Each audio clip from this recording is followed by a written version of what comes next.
વિશે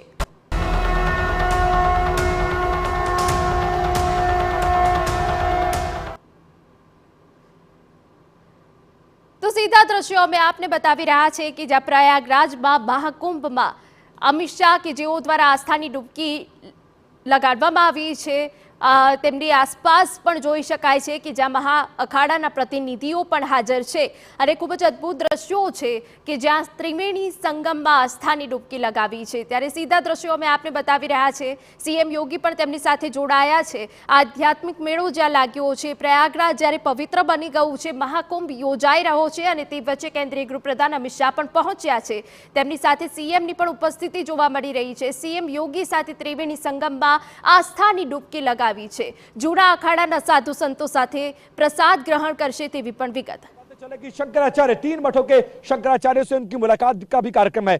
मैं जो अपनी आंखों से देख पा रहा हूं अरैल घाट से उनका काफिला पहुंच चुका है त्रिवेणी के घाट पर, जहां पर वो स्नान करेंगे। उसके बाद मां गंगा का आचमन और पूजन लगभग 40 मिनट तक उनके वहां पर रहने का कार्यक्रम है समीर। और उसके बाद जहां पर मैं खड़ा हूं एक बार फिर उस वीआईपी घाट की मैं तस्वीर आपको दिखा दूं, जहां पर उनकी सिक्योरिटी पूरे लाव लश्कर के साथ मौजूद है और इंतजार किया जा रहा है। वहां से गंगा में स्नान करने के बाद वो इसी वीआईपी घाट से होते हुए अक्षयवट और लेटे हनुमान जी, जिनको बड़े हनुमान जी भी कहा जाता है, उनके दर्शन और पूजन के लिए जाएंगे।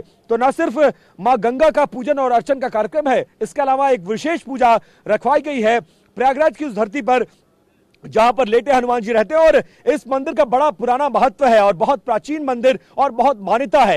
यहां प्रयागराज में आने वाला हर शख्स इस चाहत को लिया आता है कि 2 चीज तो जरूर करेंगे, एक तो मां गंगा का आचमन और स्नान करेंगे और लेटे हनुमान जी का दर्शन और पूजन करेंगे। वहां पर बहुत विशेष इंतजाम रखे गए हैं पूजा करने के लिए और मुख्यमंत्री के साथ वो इसी किले घाट के ठीक बगल में लेटे हनुमान जी, बड़े हनुमान जी जिनको कहा जाता है, वो वहां पर आएंगे और वहां पर दर्शन और पूजन करेंगे। उसके बाद अक्षय वट, जिसका 100 साल से ज्यादा सैकड़ों साल पुराना इतिहास है, उसके भी दर्शन पूजन करेंगे। और उसके बाद वो अखाड़ों की तरफ यानी इस रास्ते से होते हुए दाहिने हाथ में जो तमाम अखाड़े हैं उनके पास पहुंच जाएंगे। लगभग वो 1:45 बजे का कार्यक्रम होगा और सीधे जूना अखाड़ा के महामंडलेश्वर आचार्य अवधेशानंद गिरी, जो कि तस्वीरों में भी थोड़ी देर पहले आपको नजर आए थे, उनके अखाड़े में पहुंचेंगे, जहां पर साधु संतों के साथ लंच का कार्यक्रम है। और उसके अलावा आगे के अगर कार्यक्रमों की मैं बात करूं तो गुरु शरणानंद जी महाराज और गोविंद गिरी जी महाराज से मुलाकात करेंगे और 3 शंकराचार्य, श्रृंगेरी के मठ के शंकराचार्य,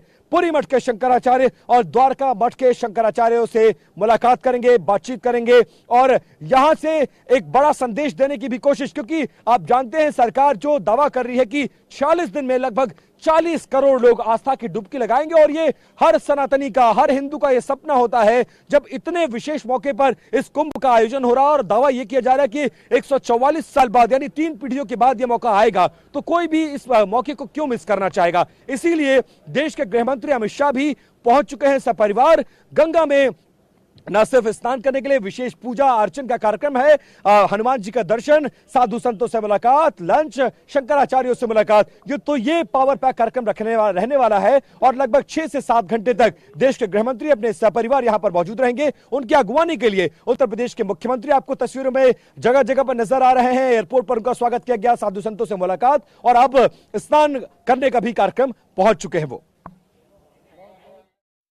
तो आस्थाना सीधा दृश्यों में आपने बतावी रहा है त्रिवेणी संगम आस्थानी डूबकी अमित शाहे लगावी है। सपरिवार साथे तेओ प्रयागराज आवी पहोंच्या छे अने आ साथे साथे जे विगतो अमारा संवाददाता आपी रह्या हता कि 3 शंकराचार्यों साथे पण तेमनी मुलाकात विशेष रहेवानी छे अने सीएम योगी साथे त्रिवेणी संगममां डूबकी लगावी छे। जूना अखाड़ाना साधु संतो पर तेमनी साथे उपस्थित जोवा मळी रह्या छे। आ एक आखुं जे आस्थानो जे पर्व महाकुंभ तरीके मनाववामां आवी रह्यो छे कि ज्यां लाखोनी संख्यामां साधु संतो आवी गया छे। आखुं जे आयोजन 40 करोड़ लोग मुलाकात ले तेवी शक्यताओं व्यक्त करवामां आवी रही है अने ते वच्चे ज अमित शाह द्वारा तर्पण करवामां आव्युं छे। गंगामां डूबकी लगाववामां आवी छे, आस्थानी डूबकी तेओए लगावी छे। सीधा दृश्यो अमे आपने बतावी रह्या छे कि ज्यां तर्पण पण करवामां आवी रह्युं छे। सीएम योगी आदित्यनाथ पण तेमनी साथे उपस्थित जोवा मळी रह्या छे। आ कोई जे प्रयागराजनो समग्र जे कार्यक्रम अमित शाहनो रहेવાનો छे के जेमां जूना अखाड़ाना जे प्रतिनिधिओ छे कि तेमनी साथे पण एक महत्वपूर्ण बैठक तेओ करी शके छे अने आ साथे प्रसाद पण तेमनी साथे लेशे अने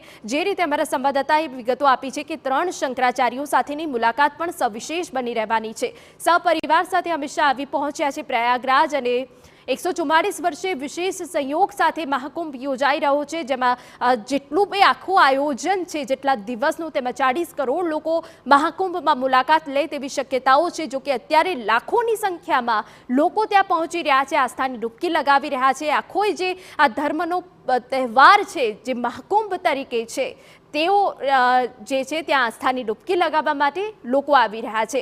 ત્યારે સાધુ સંતોના આશીર્વાદ વચ્ચે 144 વર્ષે જે વિશેષ સંયોગ મહાકુંભનો સર્જાયો છે, તે વચ્ચે અમિત શાહે આસ્થાની ડૂબકી લગાવી છે. સીએમ યોગી પણ તેમની સાથે ઉપસ્થિત જોવા મળી રહ્યા છે. જૂના અખાડાના સાધુ સંતો પણ તેમની સાથે ઉપસ્થિત છે. આખો જે આજનો જે સમગ્ર કાર્યક્રમ રહેવાનો છે સપરિવાર સાથે, તે હાલ પ્રયાગરાજમાં ગંગા સ્નાન પછી આસ્થાની ડૂબકી લગાવ્યા પછી પણ જે પ્રતિનિધિ મંડળ છે તેમની સાથે ચર્ચા કરવામાં આવશે. 3 શંકરાચાર્યો સાથેની મુલાકાત પણ સવિશેષ બની રહેવાની છે. અને જે સિક્યુરિટીની વાત કરવામાં આવે તો આખું જે અમિત શાહના આવવાને લઈને સિક્યુરિટી પણ 3 લેયર સિક્યુરિટી કરી દેવામાં આવી છે. અને આપણે આ સીધા દ્રશ્યો બતાવી રહ્યા છે કે જ્યાં જૂના અખાડાના સાધુ સંતોની ઉપસ્થિતિ વચ્ચે અમિત શાહ દ્વારા આસ્થાની ડૂબકી લગાવવામાં આવી છે.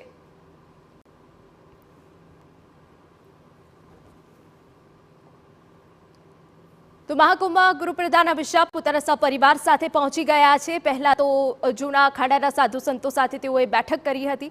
મહાકુંભમાં કે જ્યાં દરરોજની સંખ્યામાં લાખો લોકો આવી રહ્યા છે, ત્યારે અનેક સેલિબ્રિટી પણ મહાકુંભની મુલાકાતે આવી ચૂક્યા છે. ત્યારે હવે કેન્દ્રીય ગૃહપ્રધાન અમિત શાહ કે જેઓ દ્વારા પણ આસ્થાની ડૂબકી લગાવવામાં આવી છે, સીએમ યોગી આદિત્યનાથ કે જેઓ તેમની સાથે પણ ઉપસ્થિત છે. સીધા દ્રશ્યો અમે આપને બતાવી રહ્યા છે કે જ્યાં સીએમ દ્વારા આસ્થાની ડૂબકી લગાવવામાં આવી છે. અને આખો જે સમગ્ર કાર્યક્રમ રહેવાનું છે, આધ્યાત્મિક કાર્યક્રમ રહેવાનું છે. અલગ અલગ જે શંકરાચાર્યો છે તેમની સાથેની મુલાકાત પણ સવિશેષ બની રહેવાની છે. આ પહેલા જૂના અખાડાના સાધુ સંતો સાથે પણ તેમણે બેઠક કરી હતી અને તે બાદ આ કાર્યક્રમ છે કે જ્યાં તેમને ગંગામાં આસ્થાની ડૂબકી લગાવી છે. પ્રયાગરાજ હાલ જે પવિત્ર થઈ ગયું છે, સાધુ સંતોની ભૂમિ થઈ ગયું છે. હાલ લાખોની સંખ્યામાં સાધુ સંતો અને લોકો ત્યાં આવી રહ્યા છે. ત્યારે કેન્દ્રીય ગૃહપ્રધાન અમિત શાહ પણ પ્રયાગરાજ પહોંચ્યા છે સપરિવાર સાથે. અને અમિત શાહ દ્વારા પણ આસ્થાની ડૂબકી લગાવવામાં આવી. શાહે સાધુ સંતોના પણ આશીર્વાદ લીધા છે. અને આ પછીના જે સમગ્ર કાર્યક્રમ રહેવાના છે તે પ્રયાગરાજમાં જ રહેવાના છે. અને અનેક સાધુ સંતો સાથે હજુ બેઠક કરવામાં આવશે તેવી વિગતો પણ મળી રહી છે. ત્યારે સીધા દ્રશ્યો અમે આપને બતાવી રહ્યા છે કે જ્યાં સુરક્ષા વચ્ચે પ્રયાગરાજ અમિત શાહ પહોંચ્યા છે. અને ત્યાંના અમે આપને દ્રશ્યો બતાવી રહ્યા છે કે જ્યાં લોકોના પ્રવેશ પર પ્રતિબંધ મૂકી દેવામાં આવ્યો હતો, જ્યાં અમિત શાહ દ્વારા આસ્થાની ડૂબકી લગાવવામાં આવી છે. સુરક્ષાની દ્રષ્ટિએ પણ સંપૂર્ણ જે વ્યવસ્થાઓ છે તે કરવામાં આવી છે. અને તે બાદ હવે અનેક એવા કાર્યક્રમો પ્રયાગરાજમાં જ અમિત શાહના રહેવાના છે.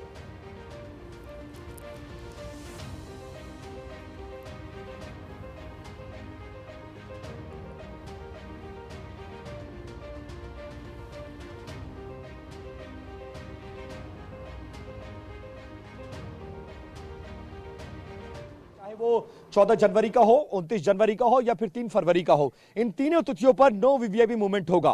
और इसी बात का तमाम वीवीआईपीज भी पालन भी कर रहे हैं. और आज जब देश के गृह मंत्री अमित शाह का आगमन है तो पूरे गंगा को दोनों तरफ की अगर बात छोड़ दी जाए, अरल का घाट हो या संगम इस तरफ का घाट हो जिस तरफ हम मौजूद हैं, इसको छोड़ दिया जाए तो बीच के परिसर को पुलिस ने, सेंट्रल फोर्सेस ने बिल्कुल किले में तब्दील कर दिया है. उनके आने और जाने के रास्ते को कॉर्डन ऑफ करा लिया गया है, पूरी तरह से खाली करा गया है. पब्लिक एक तरफ है और पब्लिक की सुविधाओं का भी ध्यान रखा जा रहा है. जहां पर हम खड़े हैं यहीं पर लगभग 15 मिनट बाद मुख्यमंत्री का काफिला और गृह मंत्री के साथ गुजरेगा. और लेटे हनुमान जी, जिन्हें बड़े हनुमान जी कहा जाता है, वहां भी वो जाएंगे, अक्षय वट के दर्शन करेंगे. और उसके बाद उन सेक्टर्स में जाएंगे जहां पर अखाड़े हैं, जहां पर साधु संत हैं, जहां पर शंकराचार्य हैं.